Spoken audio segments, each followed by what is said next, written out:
I too struggle with the notion of an afterlife. Any of us who have stood at the grave of a loved one have had to ask the question, now what? The idea of this evening is to try to explore this question honestly, find answers, and ask more questions that are either comforting or disconcerting. So, let's begin. My first question, we decided to forego long opening statements. We're going to make this as conversational and respectful and fast-moving as possible. And my first question is going to go to Rabbi Wolpe. David, do you expect to go to heaven? Not tomorrow. That's the old joke about, you know, the good news is that there's baseball in heaven. The bad news is you're pitching Thursday.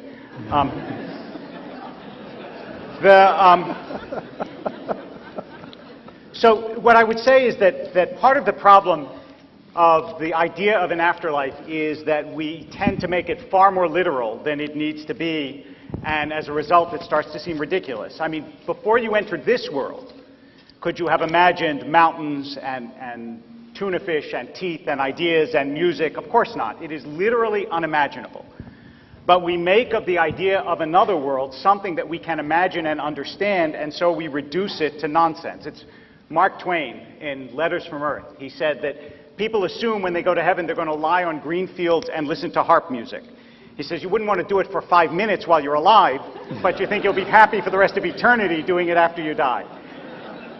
And the crux of it is, and I suspect really what this evening will come down to, is do you believe that human beings are entirely material?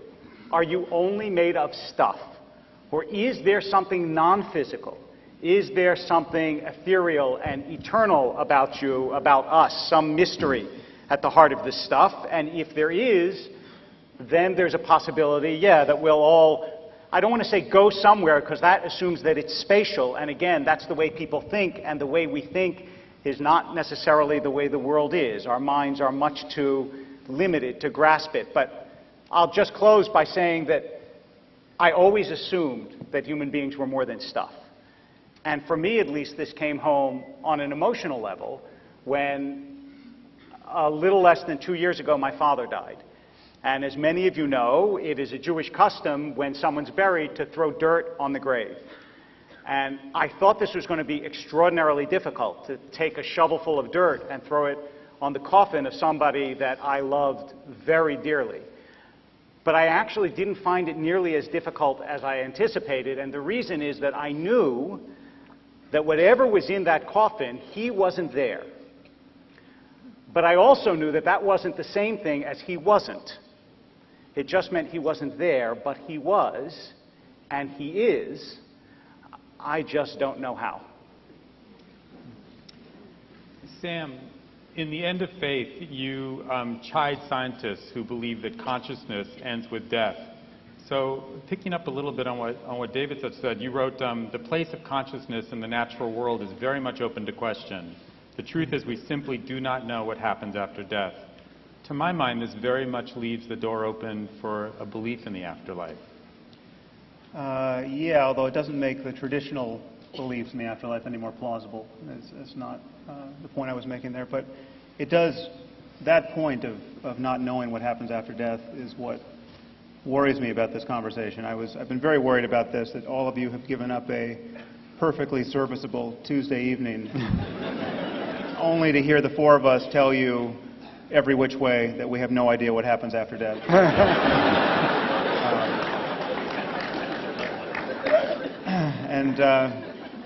Well, I expressed the spirit of my wife, and she was actually able to put me at ease. I'm worried, obviously, about boring all of you, and she said, nothing Hitchens does is ever boring. So I have that going for me. Right. I think we should think about what this concept of the afterlife does. We'll talk about the plausible versions of it and how implausible some of the traditional ones are. But I think, just to give some context, we're living in a world in which 9 million children every year die before they reach the age of 5. Okay, year after year after year. I mean, that is an Asian-style tsunami of the sort you remember from 2004 every 10 days. killing only children before the age of 5. I mean, think about these children, think about their parents, know that virtually all of these parents are people who believe in God and were praying all the while that their children would be saved. And their prayers were not answered. Now, the afterlife comes into the midst of this reality and as a promise that all of this is going to make sense in the end, that somehow at the end of existence we are going to be all let in on the punchline and have a mighty laugh with Almighty God for eternity. Now, there's no evidence of that, and I think, therefore, this concept of the afterlife really functions as a substitute for wisdom. It functions as a substitute for really absorbing our predicament, which is that everyone is going to die. There are circumstances that are just catastrophically unfair. Evil sometimes wins, and injustice sometimes wins. And the only justice we're going to find in the world is the justice we make. And I think we have an ethical responsibility to absorb this really down to the soles of our feet. And this notion of an afterlife, the happy talk about how it's all going to work out and it's all part of God's plan, is a way of shirking that responsibility. So that's where I am. Brad, 3 times a day as a religious Jew you would pray the Amidah, where you extol a God who resurrects the dead. It says that right in one of the most standard of Jewish prayers. When you say that, what are you saying? What do you believe you're saying? So I need to take a couple steps back and make this a running jump rather than a standing jump. Sure. As I understand it, rather than simply reducing someone's idea to a caricature, which is easy to do on all sides in this kind of a conversation, we live in an age in which there are different plausible ways of making sense and connecting the dots. One of them is a kind of reductionism in which everything can be explained by its smallest physical components. And once you've explained how inert matter operates, then you create more complex systems, but you've done all your explaining really at the very basic subatomic levels. And that's completely plausible, and you can tell the entire story that way in a reasonable way. I don't think it's the only way one can do it. One can also say that there are intimations all the way down of what others have called, and I think of as mindfulness. And that the mindfulness all the way down emerges at some point into consciousness, which emerges at some point beyond that into something even beyond the consciousness we're aware of. And we have abilities to access it, not necessarily by what we know. And here I have to say, having read the books of the authors here, I agreed with almost everything that everyone wrote. People claim knowledge where they can't possibly know. But what I think we can also claim is intuitions that go beyond what we know. Things like hope and trust and loyalty. We ground our lives in them. So there are people who use the afterlife as a way of evading their responsibility. But I know that I and Rabbi Wolpe have sat at the bedside of people who were able to connect with others because this belief inspired them to live each moment with dignity and connection. So for me, the prayer is literally false.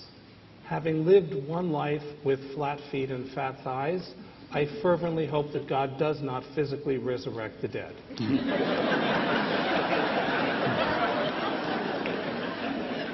Although I will tell you, I'm one of the rabbis dancing in Gadi Levi's dance thing, so I expect to have buns of steel by the time you come back for that.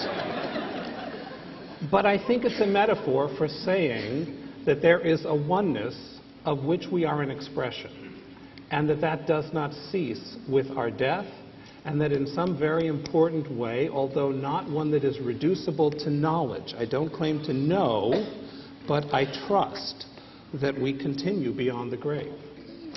Thanks. Christopher, what's wrong with that? If a belief in the afterlife helps one, as Brad said, deal with the inevitability of death, maybe this is a good thing. Well, then anything that made you feel better would be okay, which I'm sorry to say I think is a contemptible viewpoint. Here's the problem with the afterlife fantasy. It's the same as religion in general. If you can't hear, I hope it's not my fault. Let me just move the mic. Why don't you hold it? All right, how's that? Okay. Well, not to duck the opening question, give myself a chance to repeat my answer. That would mean that anything that made you feel good or better was fine, which I think is a contemptible position, I'm sorry to say. And it would be as good as drugs, for example. And I don't believe, and in fact Marx never said, that religion is just an opiate. But religion and the afterlife fantasy have these things in common. First, they're man-made. That's very important. They represent claims by humans to be able to interpret the divine and to give themselves power by doing so. We all admit we don't know. That's because we can't know. So the people who have to leave the island right away are those who say they do, who for centuries have tyrannized and still do millions of human beings by claiming to hold the keys of heaven and hell. Leading to my second point, religion is totalitarian in its practice and its theory. It claims to know things it can't know, and it claims to have powers it cannot have. It says if you make the right propitiations and the right donations, you may get paradise, and if you don't, you may get an eternity of pain. That includes, by the way, the souls of unbaptized children of the millions who Sam mentioned. Then there's, I'm afraid to say, but you also, as you'd expect from the man-made, the argument of fraud. St. Peter's in Rome was built on the sale of indulgences. That's to say, in return for cash, the promise of a remission of sin and of time in hell or purgatory. There are chantries, actually quite beautiful ones, still all over Europe, still working. Prayers being said for the repose and remission of souls. Pope Benedict, the most reactionary prelate for considerable time to lead the church, is trying to restore the idea of remission of sin in exchange for donations or other in-kind operations. This is, I'm sorry if it sounds unduly functionalist, but until we've dealt with these questions, we can't have a serious discussion. Now, there's also, I think, a real problem about anything that's eternal. I should probably close with this. It will happen to all of us that at some point you'll get tapped on the shoulder and told, not just that the party's over, but slightly worse, the party's going on, but you have to leave. and it's going on without you. That's the reflection, I think, that most upsets people about their demise. All right then, because it might make us feel better, let's pretend the opposite. Instead, you'll get tapped on the shoulder and told, great news, this party's going on forever, and you can't leave.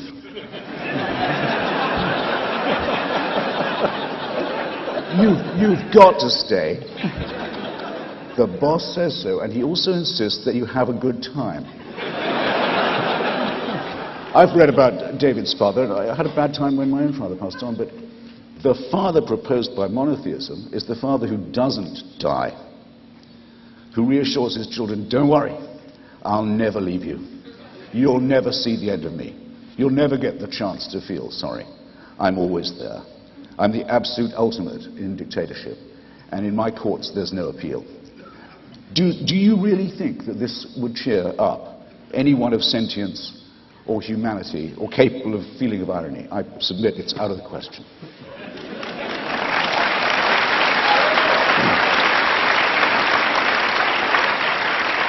I just want to say I was completely with you until the end when you got silly on us. And the reason I say that is because you speak about God in the same way that you would speak about a human dictator as though they were equivalent. Much worse. Much worse. But it's only worse. It's only worse because of the eternity of it, right? But the characteristics are the same. No, the absolutism of it. The absolutism, The the lack of characteristics are the same. the lack of any appeal. But that's not. And the worship of him by his slaves. Except that that's not at all what any tradition envisions, and even if it did envision it, as you and I think would both agree, the envisioning of traditions of what a God could be are very limited and partial. And so if you want to make it, yes, that it's North Korea forever, then I would say you're belittling the notion of what it means to have a God. You're belittling the notion of what it means to have eternity in, if not bliss, at least reasonable happiness. And it's true that you lose everything in this world, but also it's not at all the case, and you know that it's not the case, that the notion of the afterlife invariably leads to neglect of what is important in this world. Sometimes, in fact, it does the exact opposite. You can take large swaths of belief. You mentioned Marx. Communism, for example, which repudiated the idea of the afterlife and therefore thought you have to create utopia here, and it led it to horrendous misdeeds throughout the 20th century. So the belief in the afterlife can be totalitarian and terrible, but so can the idea that there's nothing after this world and therefore you have to perfect human beings here. It can work both ways. I wanted to ask you, Christopher, do you really believe that dead is dead? You don't believe in any kind of consciousness going after death? You believe dead is dead? Okay. The survival of consciousness independent of the brain, which Sam knows more about than I, and we're getting better acquainted with, is quite different from the religious belief in a mandated path by which you can follow or not follow, leading to reward and punishment. Completely different.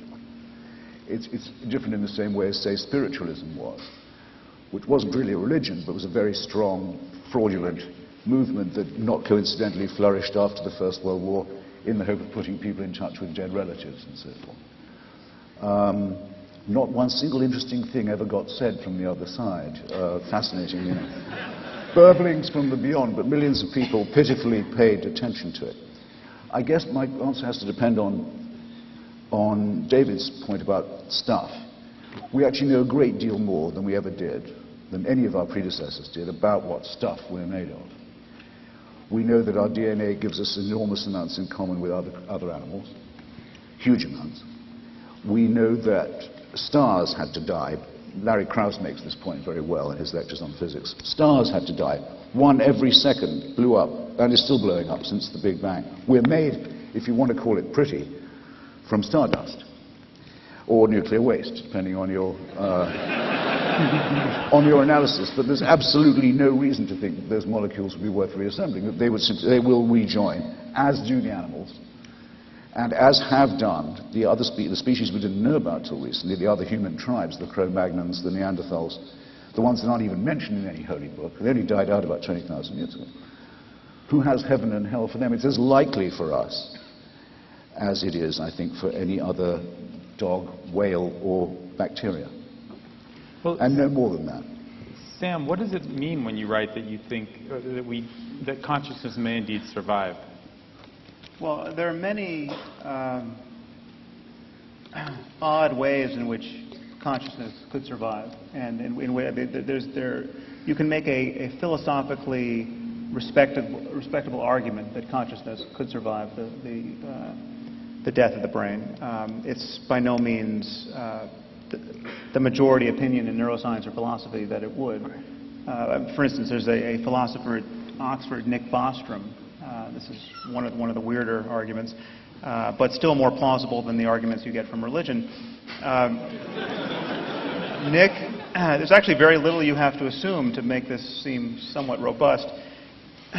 The argument is called the simulation argument, and he argues that we are all very likely not living in a real universe, but living in a simulated universe.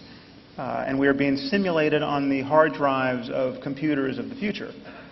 Now he gets there with a few simple steps. You simply have to acknowledge that consciousness is at bottom the result of information processing at the level of the brain, and there's nothing magical about brains. It could be information processing in a computer of the future.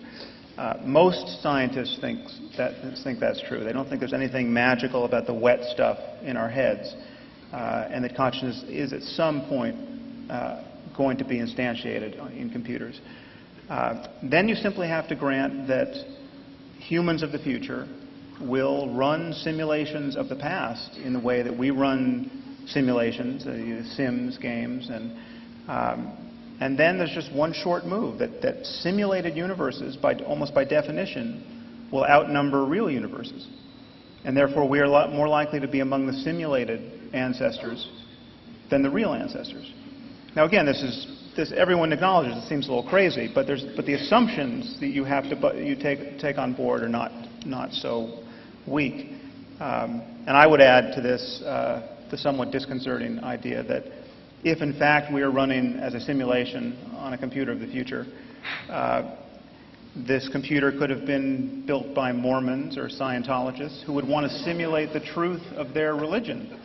And therefore, all religions could be true in this simulated universe. And we could expect to see Jesus coming back on clouds of glory and moving to Missouri as the Mormons expect.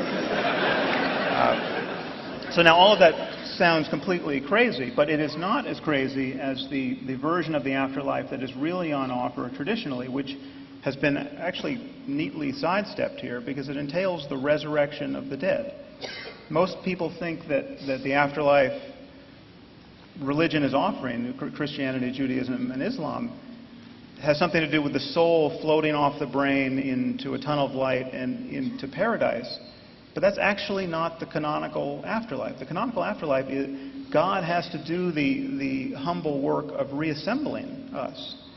And I don't want to take more than my allotted time here, but I think we should talk about just how implausible that vision is, because that actually is the vision of Judaism and Christianity and Islam. I just want to make one quick addendum. There's also, who I thought you were going to talk about, is Galen Strawson. I mean, another Oxford philosopher who says that consciousness is actually so impossible philosophically to figure out that it must be that it exists even in inanimate matter, even though it doesn't seem that way. So I don't think that it's, but let's leave aside how difficult consciousness is to figure out without some sort of either strange hypothesis or spirit. Yes, it's true that much of Judaism talks about resurrection, much of it talks about afterlife, but there are there's a plurality of voices. And I mean, the Talmud says, for example, you assume that the sages are in paradise, but it is not so. In fact, paradise is in the sages. That's not the sort of voice that generally you hear when the literalist view of an afterlife is attacked. And for more on that, I turn to my colleague, Rabbi Brad Artson. I would actually love for us all to go out to coffee and leave them aside so that we could say things like, wow, that's really interesting, I haven't thought about that. And what do you do with this? Rather than the scoring of points. And so there's a lot of cleverness and there are a lot of quips. But at the end of it, what it sounds like we're saying is that religion is a monolith, and the worst of religion is compared to the best of science, which is fluid and evolving. And I'm halfway there with you. I think one of the greatnesses of science is its capacity to be self-reflective and its capacity to change convictions. But the wreckage of scientific error is fairly impressive, and the diversity of religious thought is also, I think, undergirded, unfortunately, I think in part because we all had bad religious education as kids and we're still in recovery. So, But Bradley, I want to accept your challenge, but what do you, I mean, is Maimonides the worst of religion? Maimonides came right out and said you have to believe in the resurrection as a literal yes, and truth. Maimonides also said that what I've written in my book is disguised so that people will, if they need literalism, latch onto it and miss what I'm trying to say. And he also said that we call the world to come because we don't experience it during this lifetime, but eternity exists at the present. And if you attain a right consciousness, you can be in eternity now. So the challenge is, we all come to it with our own different concrete needs, but religion is, I think, far more nuanced. And I guess the plea I would like to offer to you, because the parts of your books, both of you gentlemen, that I agreed with was everything you trashed religion for, it deserves to be trashed for. I have an autistic son, and if I believed in that bully in the sky, I would have to tell Dr. Wexler that I was leaving my employment. But I don't, and I don't think that my tradition, or the Buddhist tradition, or the richness of Hindu tradition, understood in a nuanced and ethical way, is any more problematic than science's capacity to learn from its mistakes and to move on. And the way the Bible is used in my community with my students is, I would hold up as ethical as anywhere else. And a part of that is the recognition that although we do not know, we hold to hopes that orient us and allow us to value each other as of abiding significance.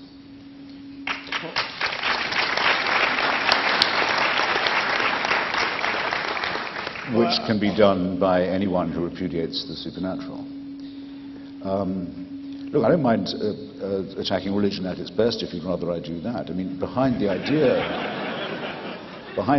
of judgment, remember, which is part of the deal of the afterlife and the reward of heaven or hell, is some rough concept of justice, that there's an equalization of the odds against which we struggled when we were alive, that the tears are dried, and that the wrongdoing is punished. Very, very old wellspring of human aspiration. Why do the wicked prosper? I would really like to know. And why, as Hamlet says, so much contumely is heaped on the patient and the meek. Now, the reason why Sam's Oxonian friend disturbs us when he elaborates his theory is we don't like to think that we're just digitized by someone else's brain, that we're rats in some maze, someone else's maze. Nor, though, rather interestingly, do we like to think that everything that happens to us is random. We repudiate both ideas. They're both equally distressing. But the reason why I started with my totalitarian point is this.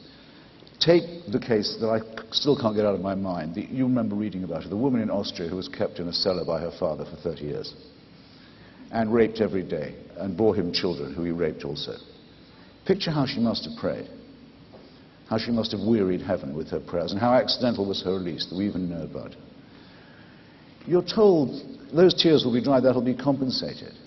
In other words, that has to mean her suffering was part of the plan. We let that happen. Yes, we did know. We do take responsibility. That was part of the design, but it'll be better later. I think that makes her suffering meaningless, and in fact rather obscene. We'll do that to her, but we'll make it up later on. Take another great Austrian, now deceased, born in Braunau on the Inn, and dead in May, I think, 1945.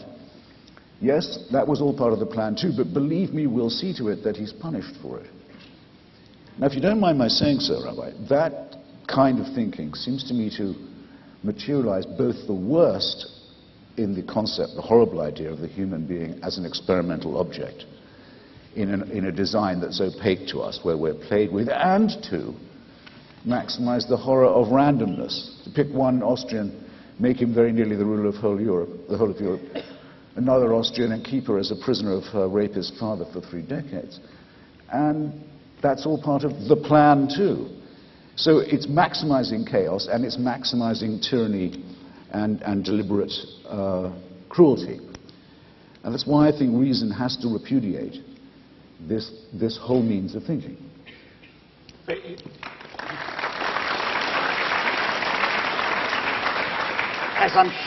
Reason and justice, too, I should have added. As I'm sure it would if religion thought that way, but it doesn't, in fact. Wait a minute. No, wait. Dave, I'll give you your time here, please. Okay. That's the move that's really not open to you. If you want to change the subject to a truly purified wisdom tradition that is non-dogmatic, that's just open to mystery, you have to... No, I'm not going to do that. Okay, but if you want to follow the path... You have to hear the move before you repudiate. No, but I think you're taking the move that Bradley You think was so, but I might not be. Well, let me just tell you what I heard you do. Okay, go ahead. You just said religion is not the way Christopher suggested it was, and in the vast majority of cases, it is. And so you have to at least admit that we're not caricaturing religion.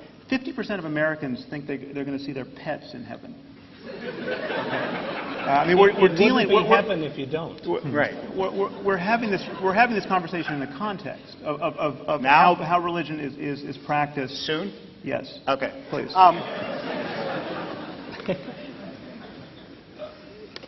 There are strains of religion that are deterministic and say that everything that happens in the world is a plan.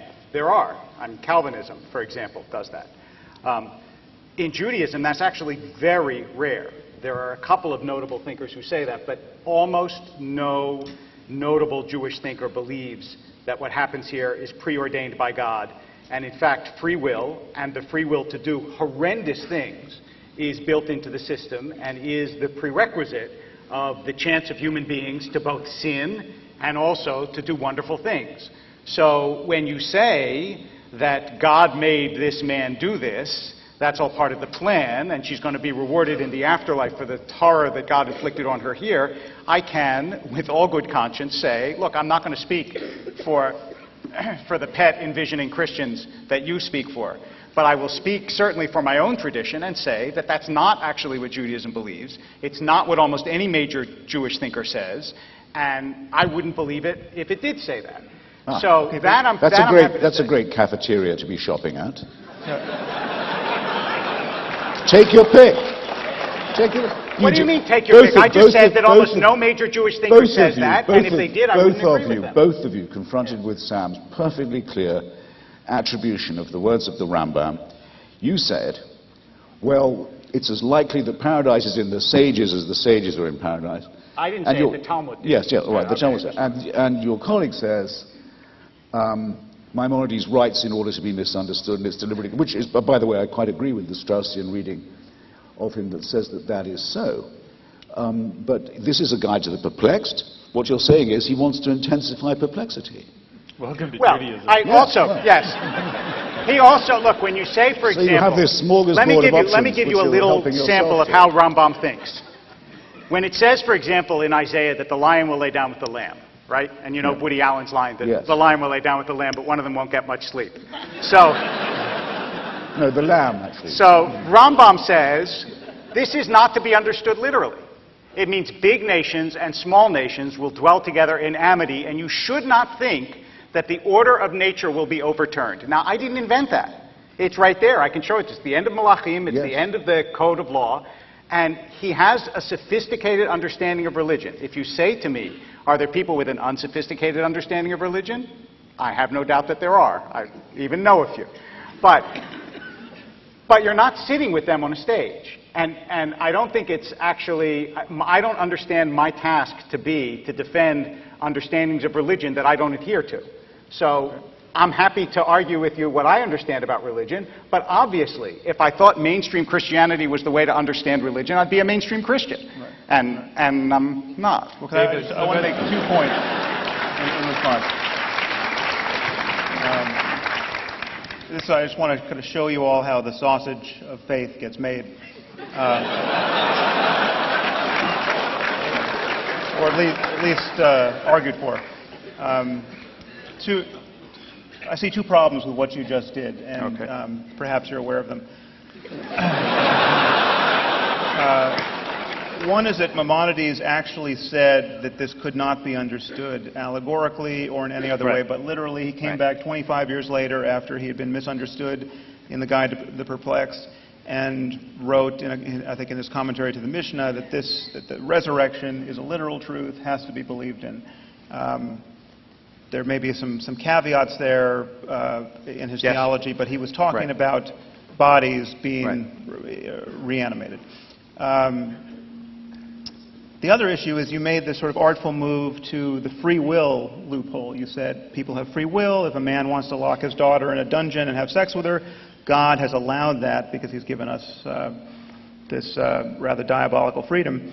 That doesn't cover all of the other suffering for which only God can be responsible if he exists. The 9 million children I just talked about dying every year through cancers and violence and accidents and lack of access to clean water. And this is God's fault if God exists. I mean, either he can do nothing about this, or he doesn't care to. So either he's impotent or evil. I mean, this is the problem that you can't, that the free will doesn't get you out of. David and Brad, I wanted to pick up on that point in the context of this afterlife issue, which is, if you believe in a just God, how could you not believe in a world to come where the good receive benefits and the evil are punished? Look, the challenge here is everyone has great clarity in the God they don't believe in. And I don't believe in that God either. Right? So, Well, then what's God? But so how do you tell us how you understand gratuitous misfortune visited upon the innocent? Like being in a debate like this. Oh. My condolences. Not forgiven.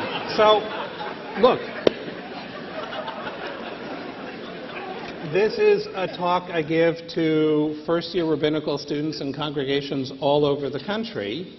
It is a medieval mistake based on Aristotelian thought that God has to be a simple, unmoved mover, and thereby eternal, omniscient, omnipotent, and omnibenevolent. Right? Those are terms that don't exist in biblical or in rabbinic Hebrew. So I apologize for the way the philosophers kidnapped the traditions, but it's not in the Torah. There is no Hebrew word for omnipotent, meaning all-powerful, and the concept is a nonsense concept. So you're saying God doesn't have the power to change these things? Yes, of course that's what I'm saying. I'm saying that what God has is a different kind of power than the power of the dictator that Christopher Hitchens and I both despise.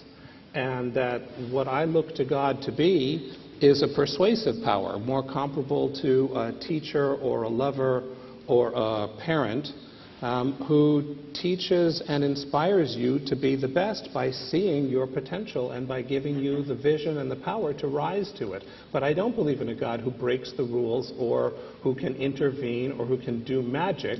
And the challenge here, wait, may I just say one more thing before you leap on me? Sure. It is the 125th anniversary of the birthday of Alfred North Whitehead, my Rebbe. And so in his honor, I tell you the following Hasidic story. The story is told of the Kutzker Rebbe, one of the great masters of the Hasidic tradition, who, walking past someone's home, sees that they're so impoverished they don't have the capacity to have a Shabbat meal. And so he prays for her to have a Shabbat meal magically bestowed upon her. I mean this only metaphorically. And no actual chassid involved in the story itself. So he prays that she should have this miraculous Shabbat dinner given to her, and she does, and he hears a vision which says, because you've intervened in the affairs of this world, you've lost your place in the world to come. And he starts to dance. And he says, when his students question him, he says, for the first time, I'm able to serve God without expectation of reward. That's in mainstream rabbinic tradition. So often I had the sense that what's being criticized is a kind of ignorant abuse of religious nuance, and we certainly know, anyone who's been in an airport has read self-help books that claim to use scientific findings to justify all kinds of stupidities, which I don't think you can hold science responsible for, even though probably numerically there are far more people who have nonsense ideas based on false science as they do in religion. The challenge here is you say it's man-made, and I agree. It is man-made, as is medicine, as is law, but the solution to bad medicine and bad law is not to get rid of it. The solution is to have open discussions and continue to refine it and surpass it. Christopher. There's a story I was told, not unlike that, but a Roman Catholic priest actually couldn't really be any Christian. There's a comparable. This is not my fault. Just hold the mic. Why don't you hold the mic? Yeah. Okay. There's a comparable story I was told about the death of I think it was a Roman Catholic priest, but it could be any Christian official, really, who gets to St. Peter's Gate and is told, well, you're well done, thou good and faithful servant. here's your place, we've been preparing for you in paradise. And he says to St. Peter, but I see that there's terrible suffering and deprivation and misery among the souls in hell. Surely my place is with them, ministering to them. And he's told, you really don't get it, do you? One of the reasons why I like doing this, some people say sometimes, don't I ever get tired of debating with the religious? No, absolutely I don't, because you never know what they're going to say next. Sam and I don't mind being called predictable. It's very easy. We know what we think. We say straight out where we think we know and where we think it's not possible to know, why we don't think there's a supernatural, and so on. But this evening already we've had your suggestion that God is only really a guru, a friend when you're in need. I mean, he wouldn't do anything like bugger around with Job to prove a point. And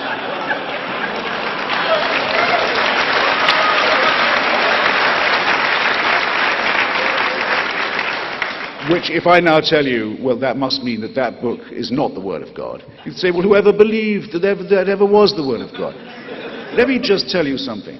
For hundreds and thousands of years, this kind of discussion would have been in most places impossible to have, or Sam and I would have been having it at the risk of our lives.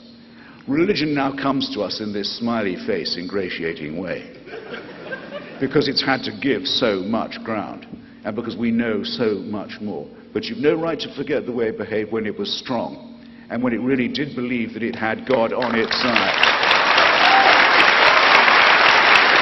You know,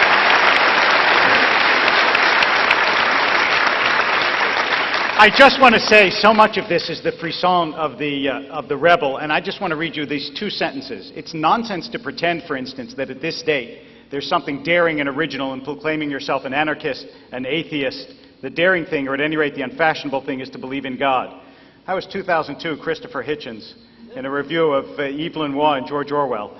And I think that there's some truth to that. It actually is very difficult to argue God in the public square these days. Since Spinoza, yes. What's that? Since Spinoza, yes. Since Spinoza, yes. Actually, since Hitchens and Harris.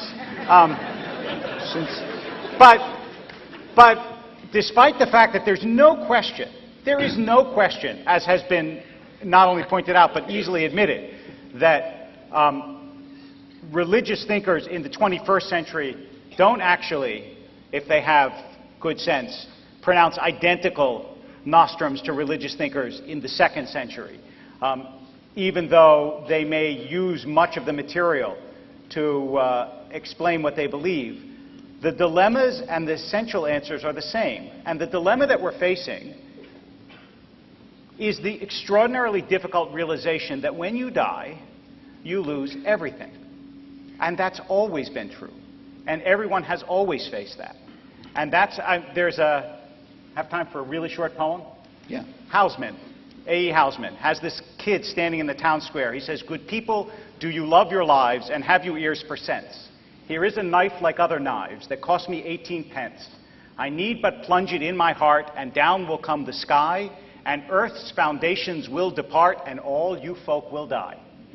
Right? It's like you lose everything when you die. And that's always been the case. And religion, in one sense, has always realized that, which is why you get, especially in, I'll speak about my own tradition, a tremendous emphasis on making this world better. Which is why you can't build a community without what we would call essentially a welfare state in any Jewish community in the world. Because the understanding is there will always be suffering, there will always be pain, and it's the human job to ameliorate that. We're actually taking the discussion a little bit to a different level, to the consternation of some of my discussion partners, which is to say, look, you all know, for example, let's think about this not as biologists but as physicists. You all know that there's this idea in physics of multiple universes. That is, that right now there is a universe, or many of them, that parallel our own, with maybe slight differences, like maybe there's a universe where Rabbi Artson and I are winning.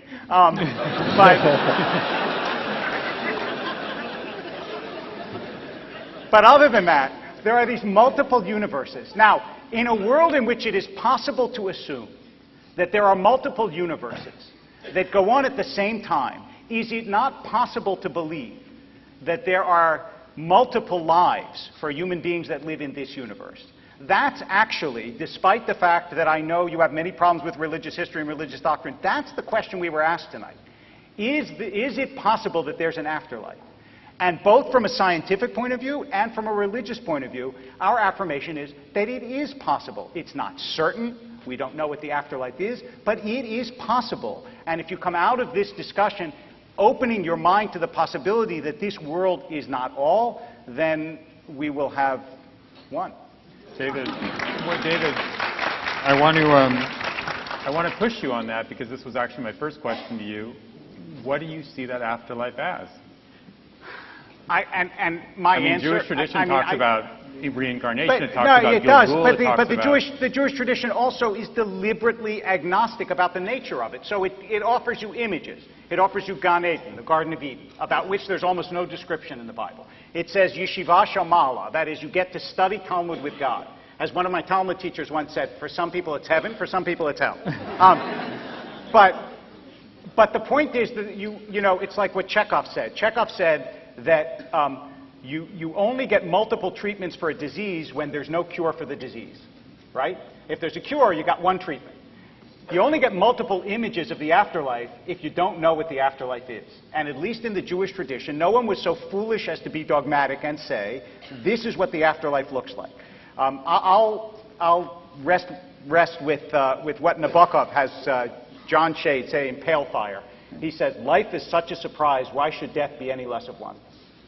No, it's very attractive as well as clever what David is trying to do. Saying that it's very attractive as well as very clever what David's trying to do. He's saying you could stop there. That the most saying that it's those of us who doubt the supernatural who have the failure of imagination. And good move. But there's no one who can't play this game. There could be an afterlife and no God. Why not? There could be many gods and no afterlife. There could be a God with a sense of humor where good people went to hell and evil people and evil people carried on as in his initial creation, ruling the roost. I'm willing to imagine, as Princess Leia says in Star Wars. I can quote literature and scripture too.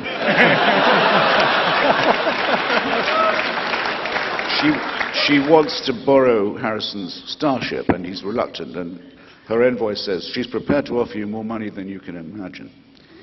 And he says, well, I can imagine quite a lot. I can imagine quite a lot too, but here's what we're meant to discuss, I think.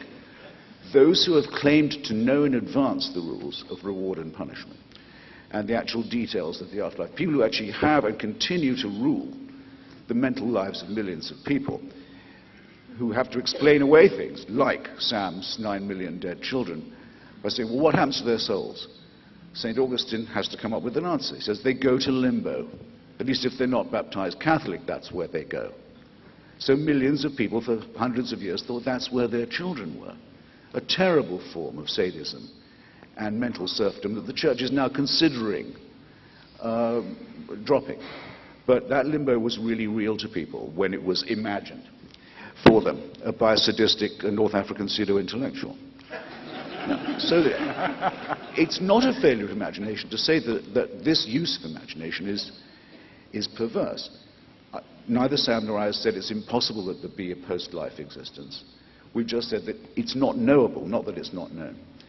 So surely the default position must be that it's those who have ever said that resurrection or an afterlife is a dogma who have the explaining to do. For myself, I'm very open to that. I like surprises. Brad.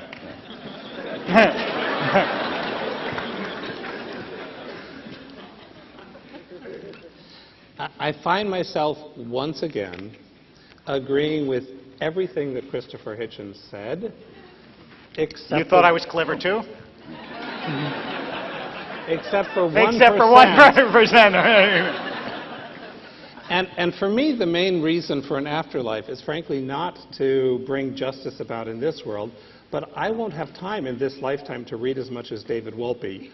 And I would like to read some of the references that he's able to spit out all the time in such a learned way. Look, you talk about being at a cafeteria, and it does feel to me like we're using a stacked deck. So what religion says in the 2nd century is grist for the mill, and what science said in the 2nd century is, of course, outmoded. And so chronologically, there's this monolith called religion, and then science is only responsible for right now. But even right now, there are credible physicists who are teaching in universities who teach this theory of multiverse, and there are people like Sean Carroll at Cal Poly who say that's not science. You can't prove it, you can't disprove it, so that's nonsense masquerading as science. You can't prove or disprove dark matter or dark energy, but it does make the theory work, right? You can't get quantum gravity to fit with relativity, but they work in their own. So the challenge here is it's a violation, I think, of accuracy to claim that what science does is only affirm what is verifiable or falsifiable. Much of science does that, and it's a very important corrective tool, as I believe it is in most religion today, which is you make a claim, you put it out there, you argue about it, you debate it. But it's not as though these are in opposite camps. So the last thing I want to just state a dissent from is I don't believe that it's that religion lost because science won, because many of the people who have given us the Enlightenment and science were themselves motivated by a desire to read God's text, which is the world. So is there a lot of nonsense that is proposed in the name of religion? For sure. Is it egregious? Absolutely. Every criticism you've made, I think, is despicable and accurate and dead on. But that doesn't taint religion as a whole any more than the notion that you can measure people's craniums and look at their racial feature and then put up a hierarchy of human mattering, which was tenured at Harvard University within the past century, discredits science as a whole. There is every human enterprise that is capable of egregious mistake and of brilliant insight. The last thing I want to say, really the last thing for now, is if you insist on reading Shakespeare literally, then he also would be a dunce, but you would have missed his greatness. And some of the greatest literature in the world, billions of people have thought, were religious literature. I find very inspiring much of religious literature, and I find deeply offensive much of religious literature. But it's literature made by people to make sense of the world and to chart lives of meaning and of value. I think that's good. Well, can I, does this bloody work? Okay, and at least it obscures my face if it doesn't project my voice. I'd like to be the first to rush to the common ground that's just been offered us, which consists of a very large and quite long admission that religion is man-made, which is our point to begin with. Thank you. I wanted to veer a little bit back towards the afterlife, or forward to the afterlife, and say, we talked a little bit about that we don't know what happens, and there could be this sense of consciousness existing out of our bodies. Isn't religion, all these concepts of an afterlife, can't we just talk of it in terms of metaphor and kind of agree that religion is the best metaphor, or has provided some metaphors for what the rest of us call an afterlife? Is that what it amounts to? I think there's some confusion here. I think there's a real asymmetry between science and religion that shouldn't go unobserved. And there's an effort on the part of David and Bradley to not own the very clear propositional claims that have been made by every religion for millennia. Claims about the way the universe is structured. Very explicit claims about what's going to happen in the future, about what happened in the past, about what happens after death. And these claims are incompatible. So, for instance, if Buddhism is true, Buddhism purports to be true. Buddhism has a doctrine of karma and rebirth.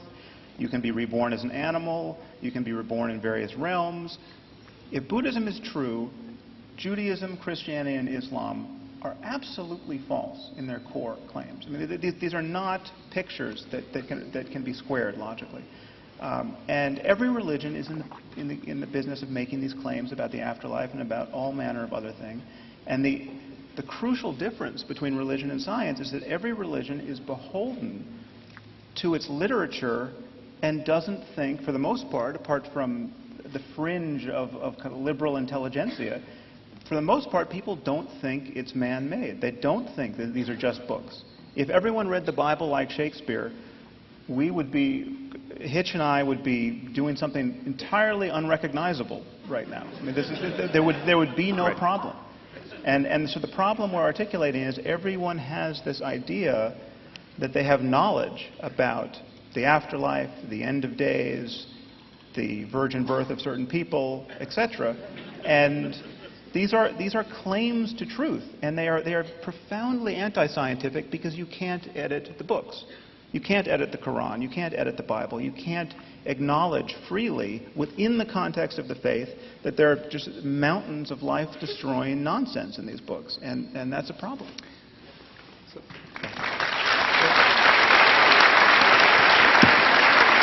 So talk a little bit, then we'll move on to the next. Yeah, give a brief. Okay, I want to just say this, that it is undeniable what Sam said about the fact that there are truth claims in different traditions that contradict each other. But here's what I think ought not to go unnoticed. I've been at any number, as almost every clergy has at one time or another, I've been at any number of interfaith conferences. I was just spoke at an interfaith conference in San Diego on labor in different traditions, okay? And it was everything from Native American, there was a Native American dance, there was a Buddhist chant, there was a reading from the Quran, you know, and the Jew talked. So it was a true interfaith conference. And here's what was so interesting about the time that we all spent before we went out on stage to do our dances, either literal or metaphorical. We were all talking about our traditions. We all understood that there were serious differences about part of it, and everybody there, I think in all sincerity, and not just to be nice, agreed that there was a profound core of similarity in these religious traditions, that we saw the world as more than material, that we saw human beings as having a sacred destiny, not only an occupational destiny, that we thought that kindness and goodness was the mandate of whatever force we understood to run the world. I mean, these are serious, and they are truth claims, but they're truth claims that are outside the realm of science. Science can't decide whether there is, in fact, a sacred destiny to your life. It doesn't ask those kinds of questions or give those kinds of answers. Religion does. And the day that you say that all of religion is off the table because, after all, it says in Genesis that the world was created in 7 days and we know that's not true, then what you do is you throw out the very serious, comprehensive, and shared questions of meaning of human life that really, really matter to the way people live, and that you ought not to do. Okay, I want to talk a little bit about what evidence there is for an afterlife, because when you read books about it, it inevitably comes up that people purport there to be evidence. So I wanted you all to share your thoughts on that. One of the most common tropes is the near-death experience. Yeah. There have been, I think, over the last 3 decades, there's been 40 studies of some 3,400 near-death experiences, and they've been published in journals like Lancet and Annals of American Psychological Journals. And Barbara Haggerty did a book on this called Fingerprints of God, where she interviewed a lot of the people who did these studies that were published in peer-reviewed journals. And a lot of the people she interviewed said that they cannot help but think, after investigating these in a scientific way, that they point to something beyond this life. I would say almost that was wrong by definition, because it's a near-death experience. It means you didn't die. But it's the best we have. No. If someone is reported dead on Tuesday and you see them on Friday, the overwhelming, well, not the obvious conclusion is that the initial report was mistaken. We have no reason to think otherwise. I've read a lot about this stuff. In fact, I have two. If you care to get The Portable Atheist, which I edited, there are 2 accounts by great philosophers, the late A.J. Ayer and fortunately very current Daniel Dennett, about their own so-called near-death hospital experiences of people who were battling with very grave onslaughts on their health, which I recommend you read for the very confirming rationality that they bring to it. Dinesh D'Souza, who's a frequent debating partner of mine, has written a book about this too, and the most persuasive example from any hospital he's found, and I get it all the time, is a woman who floated out of her body, out of the bed, made a tour of the outside of the hospital, Saw the shoe. noticed that there was a running shoe on one of the windowsills, woke up, reported it to a nurse, whose name we've never been told, and who went and looked, and there was the shoe. Now, if that doesn't prove it, I don't know what does. I could hardly be more reassured if I'd been told that it was able to reunite it with its missing pair. NDE is bullshit. It doesn't count. It's not coming back from the dead, nor is it an account of what happens to you when you're gone. It's what can happen to you with the help of life-preserving scientific medicine while you are still alive. I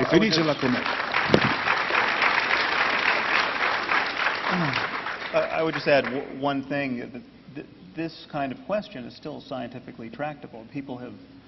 Reasonably serious people have tried to study the near-death experience. And this idea of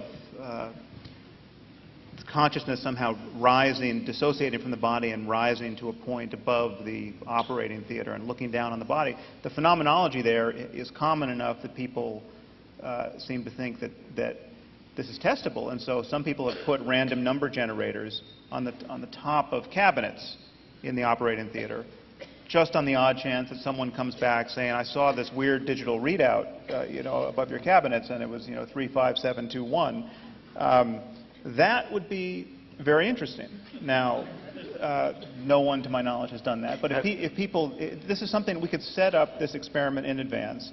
It wouldn't be merely anecdotal. Have they put shoes up there? Because sometimes that... Well, it's obviously structured along the same lines, but again, there's a reason why we can't make a research program based on that one shoe. It's about as good it's as the testable, people and there's no data there. But people are just as convinced that they used in past lives to be. It always tends to be a princess, you notice, or a charioteer, or something of this sort. It's as real to them as the rest of their pathetic lives are. But it's subjective, and it's wish fulfilling, and it doesn't count. I'm actually a bit amazed we haven't got to wish fulfillment yet. Could I say a word about Sure. that? I mean, Freud, in his Future of an Illusion, says that the connection between our desires and our beliefs in the case of the afterlife is so obvious. It's mankind's oldest and most strong dread. Maybe we could duck the fate that appears to be in store for us. That it's unlike any belief that Sam and I can offer you. Maybe all kinds of discrepancies between scientific views. We cannot promise you things of this kind, as religion always has to people.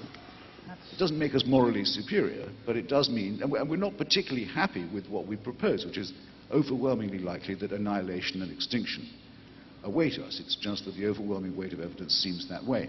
Now, again, to quote Dinesh, he said to me once, well, I can see why people want heaven for themselves, and that's wish fulfilling, and eternal life, even though I think that's a horrible idea myself, but still. But why do they want hell? Why would a wish fulfiller invent the inferno? Well, I think that's pretty obvious. It's for other people to go to. Very old rhyme among English Calvinists was, we are the pure and chosen few, and all the rest are damned. There's room enough in hell for you. We don't want heaven crammed. In fact, in the work of many early church fathers, I'm so glad to find, by the way, that anything written in the first century by religious people doesn't count. And I wish that more ministers of religion would make that concession.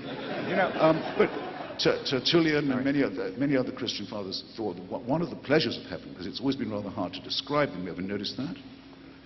Eating foie gras to the sound of trumpets was the Reverend Sidney Smith's best shot. We know what the Muslims think for men. Apparently for women, do you know what they get? they get their husbands back. Is that heaven? Nothing man-made about that, right? But the church, at least the Christian church, I said, no, one of the pleasures of paradise is surveying and relishing the torments of the damned. When we talk about wish fulfillment, we're talking about the very unpleasant primate species to which we belong and the self-interested fantasies that it will continue to generate. One of which is really... Go ahead. Sorry, Go ahead, Brad. Two things to say here. The first, I need to confess to the audience. My mother, the atheist, the Freudian psychoanalyst atheist, wants me to tell you that she's rooting for you guys.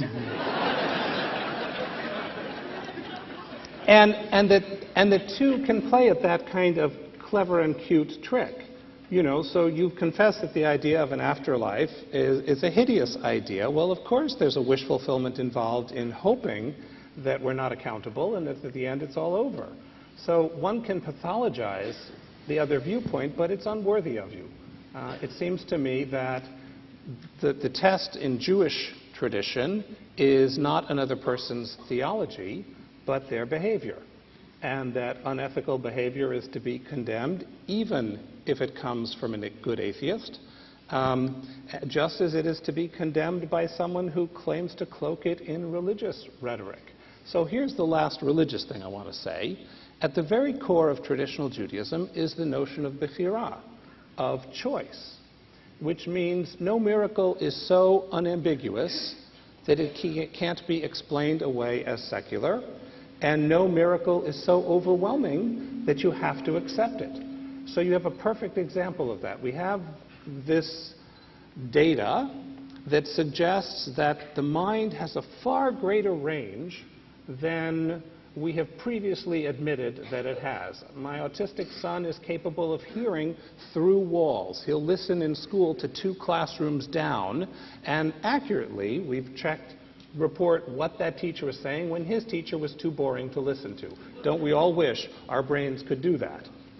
And so the expanse of the mind is far beyond what we have described it as being capable of being.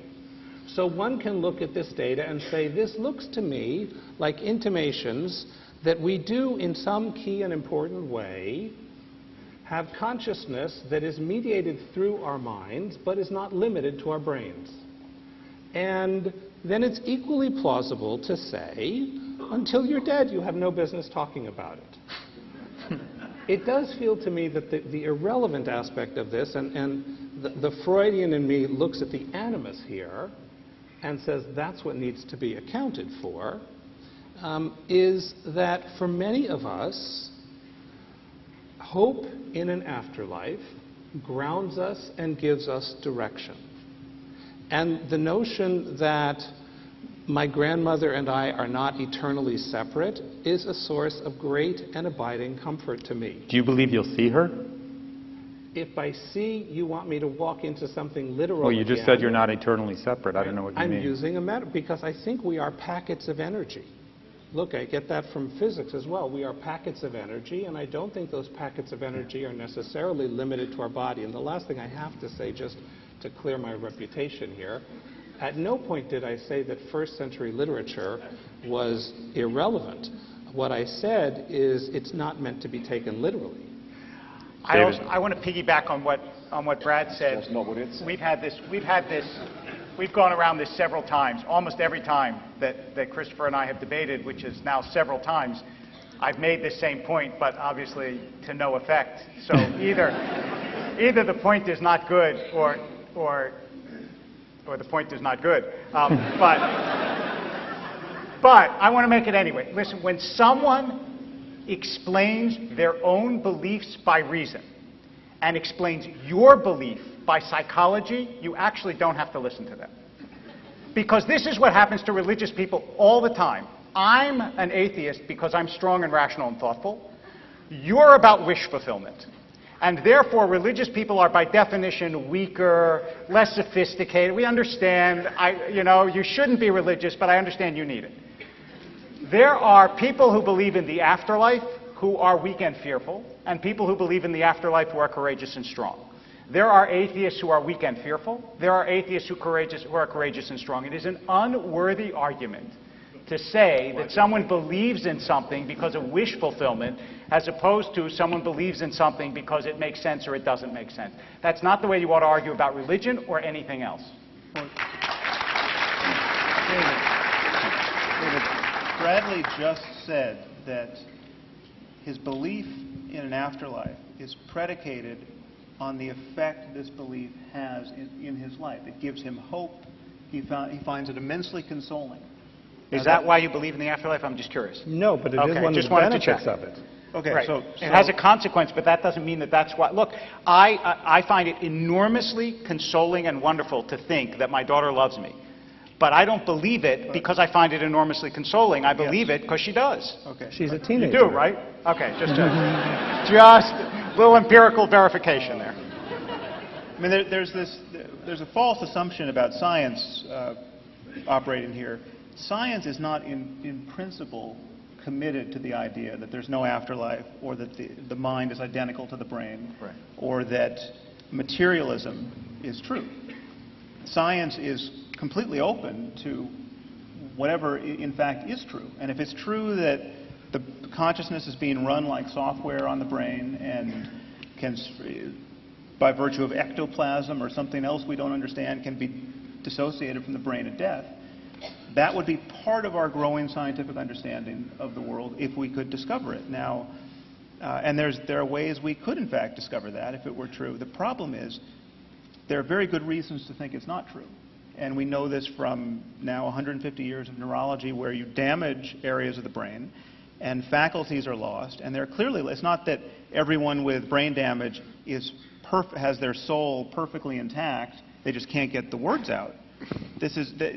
Everything about your mind can be damaged by damaging the brain. You can cease to recognize faces. You can cease to know the names of animals, but you still know the names of tools. I mean, the fragmentation in the way in which our mind is parcellated at the level of the brain is not at all intuitive, and there's a lot known about it. And what we're being asked to consider is that you damage one part of the brain, and the mind, something about the mind and subjectivity is lost. You damage another, and yet more is lost. And yet if you damage the whole thing at death, we can rise off the brain with all our faculties intact, recognizing grandma and speaking English. Now,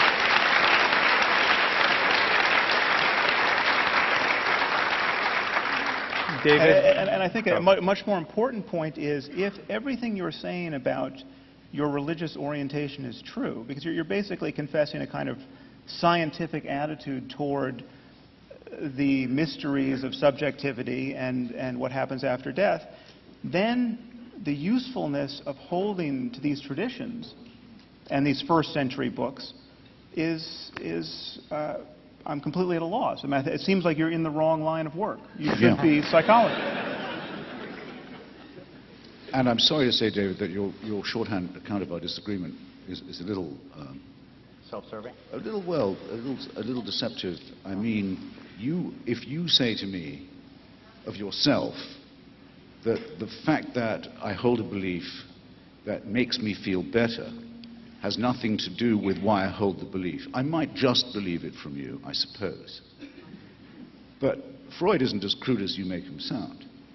He said that to ask people to accept that humanity's oldest fear, that of death, and oldest wish, that of the ability to survive it, has nothing to do with the faith in an afterlife. It's only a coincidence if it makes people feel better. I'm not going to accept that, and you shouldn't be putting it about either. Yeah. David, you didn't get a chance to respond to the near-death. Does that have any impact on your beliefs? Well, I'll just say this about near-death experiences. First of all, I would love, well, I wouldn't like to have one, but I'd love to have one. And I've been operated on several times with the sad result of having nothing other than unconsciousness during the operation. But 8 million people have reported these near-death experiences, according to a Gallup poll in '92, so presumably others have had it since then. The sort of William James' pragmatic test of whether an experience is real is that, in fact, many of them report that they no longer fear death, that their lives have radically changed as a result of it. And the only thing I would say is, do I say that this is proof that there's an afterlife? My answer is no, but. And here's the but. There's this philosopher named Jackson, I think Fred Jackson, who proposed the following experiment. Dennett's commented on it. I don't know if either of you have, but I'd be curious to know what you think. He said, look, let's say you had a brilliant scientist in a room with a black and white television in a black and white room, and the only thing she ever saw was black and white. And she became the world's expert. Her name is Mary in his experiment. She became the world's expert on the physiology of vision. She knew everything about vision, about the neuroscience of vision, about the way the retina works and so on. She knew as much as it is possible to be known. Now, he said, imagine that you turn on the television and it's in color. Has she learned something? In other words, is there something you learn from experience that is not reducible to intellection? And my sense is, yes, she would have learned something if all of a sudden she saw colors that she could not have known if she was an expert in the neuroscience of color. Someone who has a near-death experience is saying to us, I actually learned something from the experience that you can't reduce to, this is some kind of trick that we don't understand yet that your brain did. I'm not willing to say that it's proof of the afterlife, but I'm also not willing to dismiss it with a few laughs and say that all the millions of people who've had this experience and have felt that it gave them important information about life are wrong and foolish.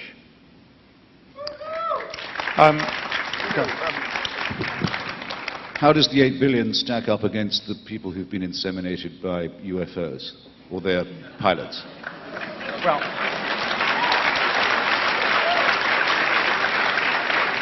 I think there's probably some overlap. Or the many. Let me tell you something. Or the many. The many. I mean, I don't know. It's certainly nothing compared to those who've seen the Virgin Mary's statues move or bleed. Nothing like. But does that mean you believe that they, in fact, didn't have such an experience? Is that what you're saying? No, I think that their experiences are real to me, to them. All I ask is that they keep it to themselves if they possibly can. No, I mean, I knew very well a man named Hugh Montefiore, who was one of the only 2 Jewish boys at an English boarding school, until one day Jesus of Nazareth came into his room and said, "Follow me," which he did for the rest of his life. He ended up as a very senior member of the Church of England, a bishop, in fact.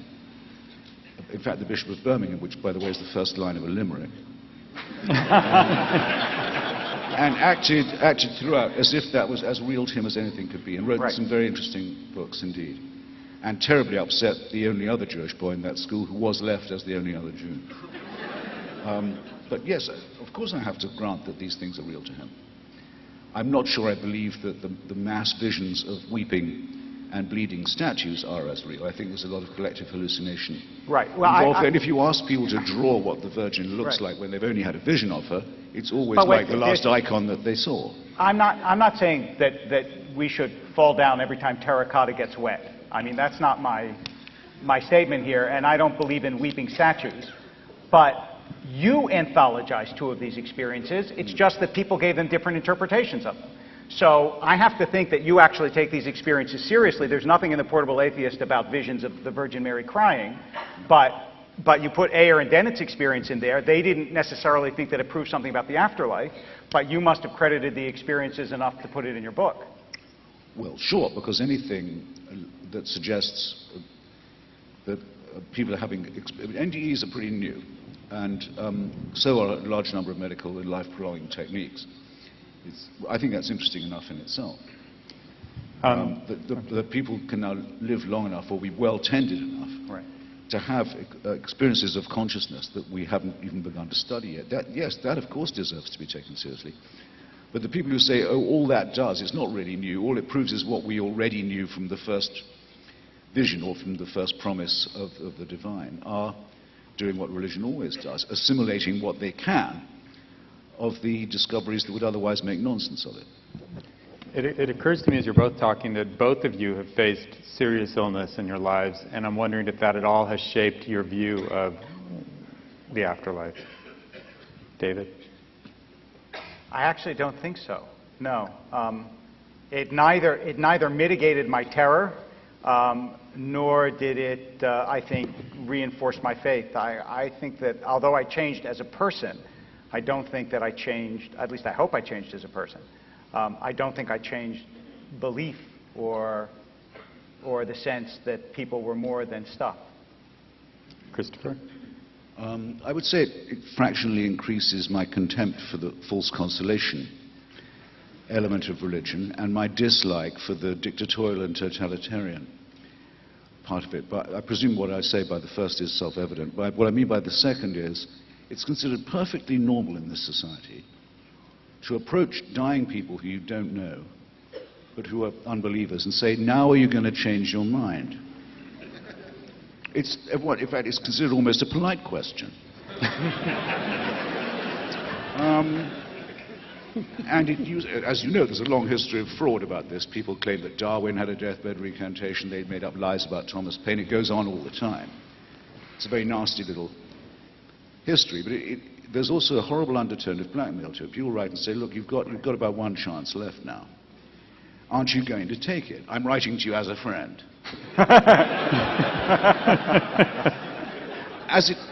They've even tried it on me when I've been very ill and I haven't had quite the vinegar I'd like to have had in a hospital bed. I don't mind, I can take it. But I think there are a lot of people older than myself, iller than myself, perhaps at the risk of seeming conceited, less educated than myself, to whom that's a horrible experience. It's very depressing and alarming to be spoken to in that way. I mean, if Sam and I were to form a core of people to go around religious hospitals, which is what happens in reverse, and say to people who are lying in pain, say, did you say you were Catholic? Yes. Well, look, you may only have a few days left, but you don't have to live them as a serf, you know. Just recognize that was all bullshit, that the priests have been cheating you.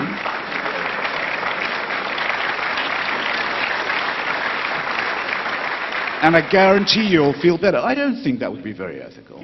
Okay, but I think it would be something of a breach of taste. But if it's in the name of if it's in the name of God, it has a social license. Well, fuck that, is what I say.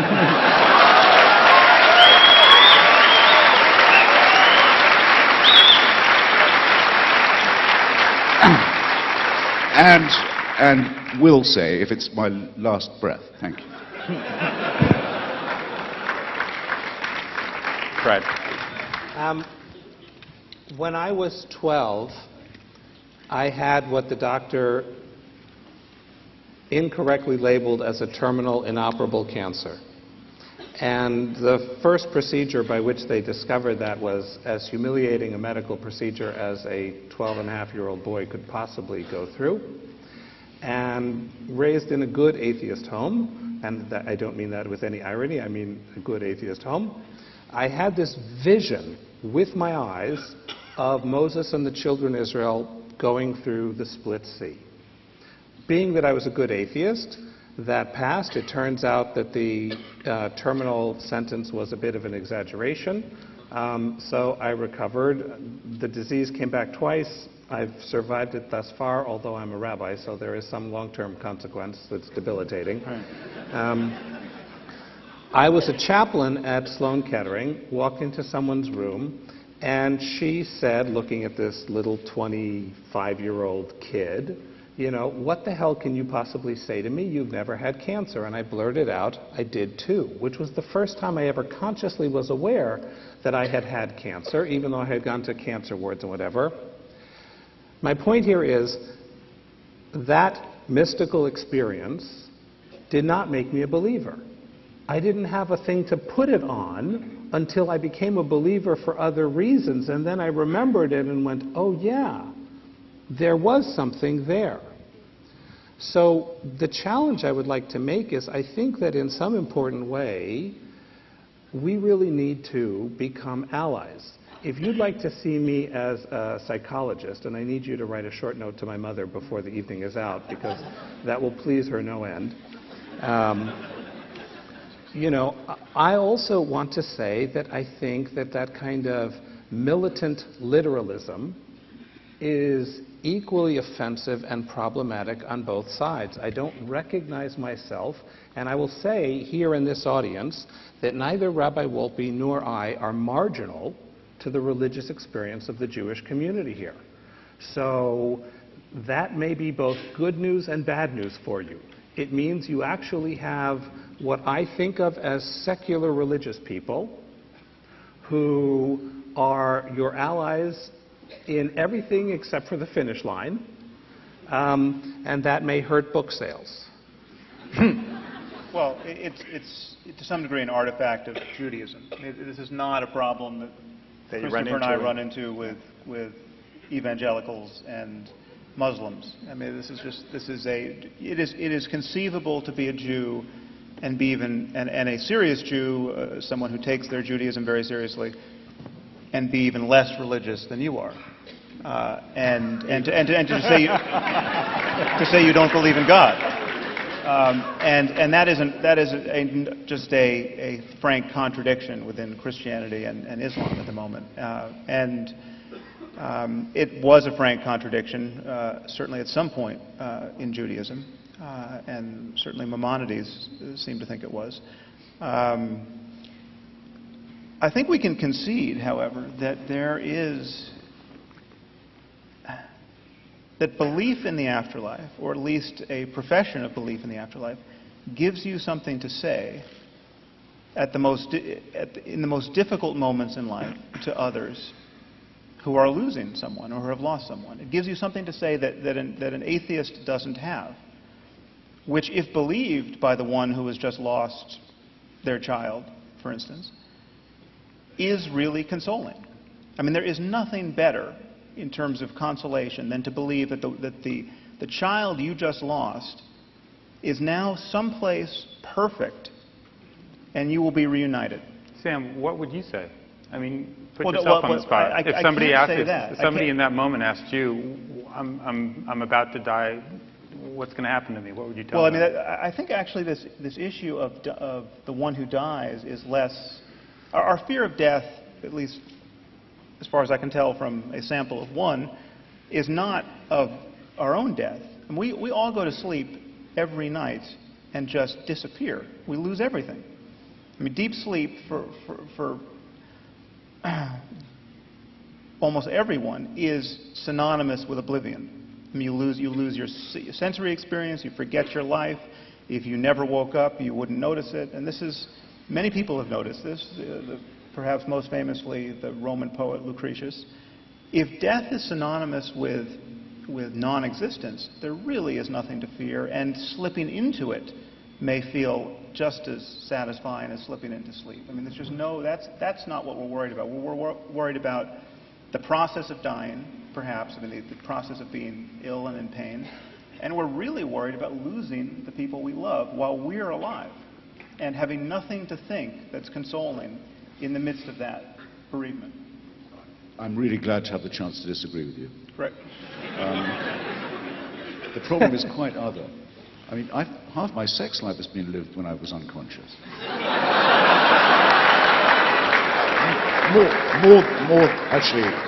more than half. What do you mean? You're talking about dreams? And not all of that was nightmare either. Which is a thing that really does oppress and distress a lot of people, and which is as real to them as waking. No, I wasn't talking about dreams. I was talking about deep sleep. No, well, deep sleep. You have to hold the mic close. Deep sleep is where they come from, and this is why Hamlet is so well remembered, because when he speaks of the undiscovered country from whose bourne no traveller returns, and he says, I can almost do it. Who would bear the whips and scorns of time, the pangs of disprized love, the law's delay, the insolence of office, and the spurns that patient merit of the unworthy takes, if he himself could his quietus make with the bare bodkin. And then he says, because in that sleep of death, what dreams might come when we have shuffled off this mortal coil. When I speak about annihilation and extinction, I mean just that. I mean, the screen goes blank and that's it. Right. That's surely what makes people frightened. Well, don't you think Lucretius had a point when he talked about... You're not going to know you're dead, but when you're alive and you're in deep sleep, you can. But, Hamlet says the exact opposite. He says, makes us bear those ills we have rather than fly to others we know not of. In other words, over there are going to be ills too. In other words, there is an afterlife. Okay, but you're still I talking just want to about... put him on the afterlife Oh, no. side. Well, his father's just come back from the afterlife. So it's clear. All right, so... Though he still wants some evidence in the next 3 scenes that was... But can we... I have just not an apparition. Since I want to be peaceful about this, Yes. can we all agree that whether there's an afterlife or not, the point of life is to live in such a way that you deserve one?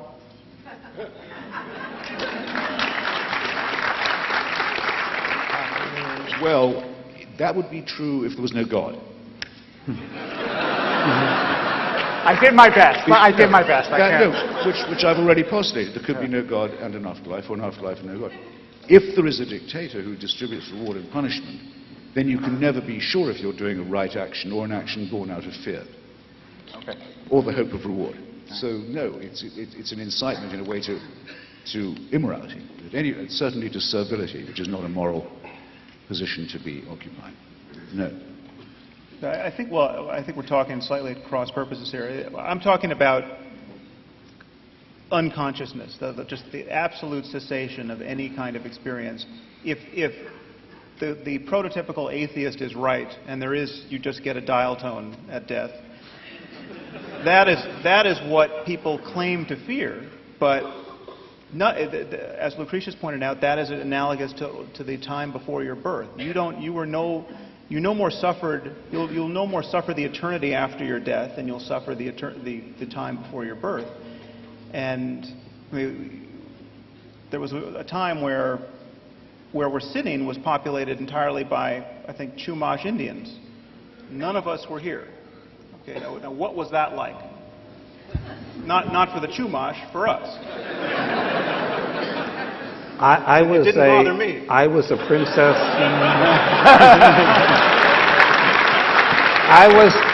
I was a princess centurion.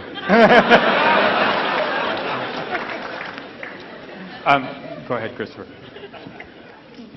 On this question of your rabbinical authority, I'd also like to concede, because I would say that someone who says there's no afterlife has said they're not a Christian or a Muslim. And I have found it harder to make that sort of blanket remark about Judaism, even with Rambam's stipulation. It's not an optional thing. It's one of the things it's a mandatory belief. And even with your concession that when you were directly asked, do you expect to see your grandmother again, and you did what very few Jews will do and say, well, she's only metaphorical. I was once asked by the Spertus Institute in Chicago, which is the Jewish university, to give a talk on the question, do Jews have a gene for atheism? And I speculated, but the majority of you seem to be yes. I mean, Jews do not make the mistake of saying the Messiah has already come, the crass mistake of saying that.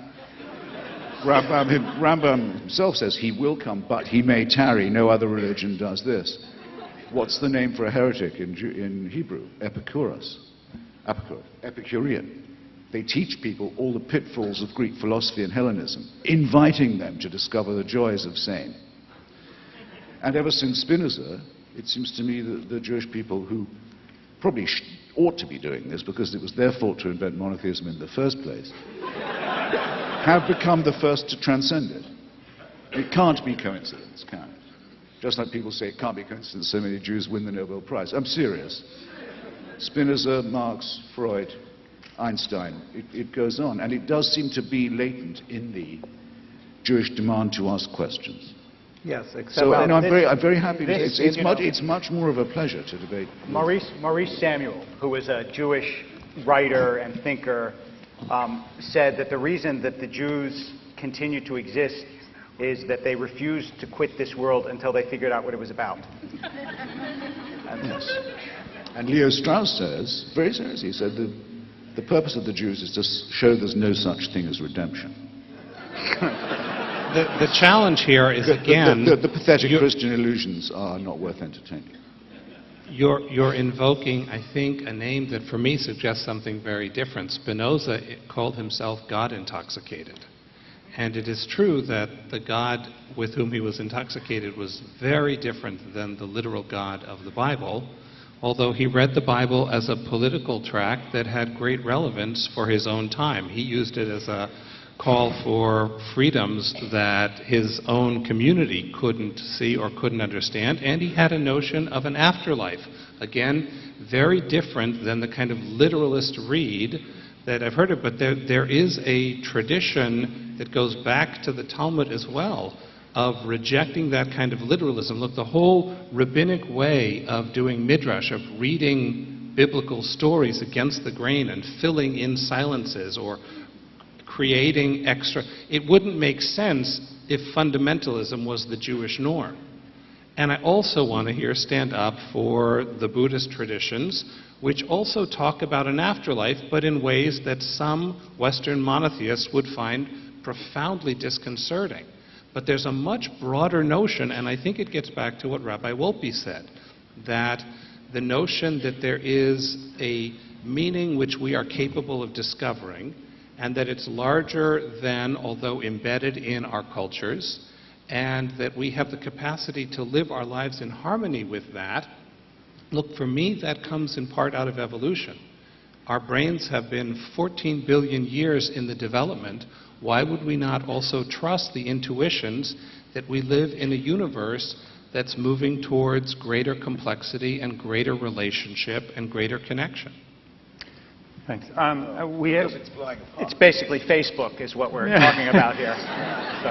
Is there an afterlife on Facebook? Right. We have to wrap up, but I had I actually just had one small question, which is, Christopher, how are you feeling?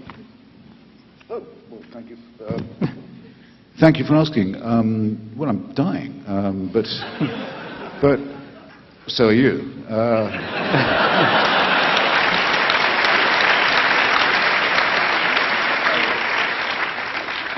And it gives me the chance, thank you again, to repair what would otherwise have been an ungenerous omission when I was talking about the hateful attitude of so many religious people to sick people. I have had, very involved in my care, a great American, Francis Collins, who's the head of the National Institutes of Health, and who's helped me sequence my genome amazingly, and possibly find a cure for an individualized mutation from which I suffer. Francis is one of the most devout believers I've ever met. In fact, I'm lucky to be his friend because of the religion debate. He's a very sincere and devout Christian, and all he does is say he won't pray for me. And all he does is say he's never seen in his entire medical career anything that he would describe as a miracle cure. And on that, we have one of the nicest armed truces it's ever been my pleasure to observe. Thank you. That just proves debates like this could be life-saving. But the short answer is it's a bit early to say. But who can't say that? Well, no one's ever more than a breath away from the end. And we're born into a losing struggle, and we all knew that, or we should, from the beginning. It's just that I have to think about it a bit more. Anyway, thank you so much for coming. I think I can say that for all of us. Yes. Yeah. Thank you very much. Thank you to the ABU. There you go. Yeah, we liberals are slippery, it's true.